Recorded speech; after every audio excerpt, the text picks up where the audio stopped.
Bonjour le monde, bonsoir le monde. Essayez d'écouter. Hébreux 12, verset 22. Hébreux 12, verset 23 à 28.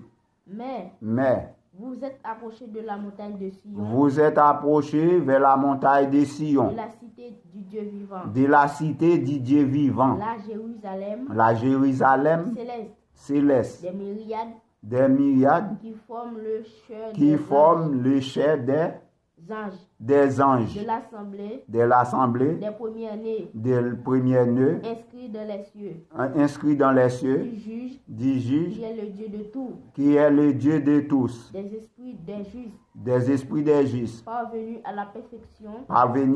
à la perfection de Jésus, qui est le médiateur qui est le médiateur de la nouvelle alliance et du sang de l'aspersion qui parle mieux que celui d'Abel. qui est par lieu de celui d'Abel.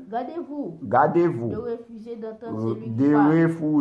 de refuser d'entendre celui qui parle, car si ceux-là n'ont pas un péché, qui refusaient d'entendre celui qui refusaient d'entendre celui qui publiait des oracles sur la terre, combien moins échapperons-nous si nous nous détournons de celui qui parle du haut des de cieux. celui qui parle du haut des cieux, lui, donc la voix alors ébranla de la terre, la voix ébranla de la terre, et qui maintenant a fait ses promesses.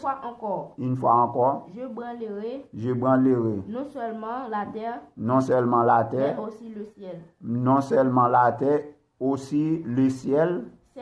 C'est mort. Une fois encore, indique le changement des choses ébranlées, comme étant fait pour un temps, afin que les choses inébranlables subsistent.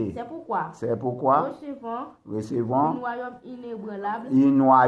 inébranlable, montrer notre reconnaissance, rendre à Dieu et qu'il lui soit agréable, avec piété, avec crainte.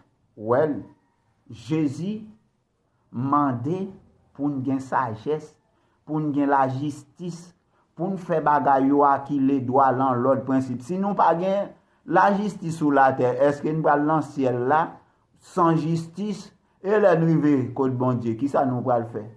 Avec la justice, bon Dieu fait toute bagaille. Il crée la terre avec la justice principe.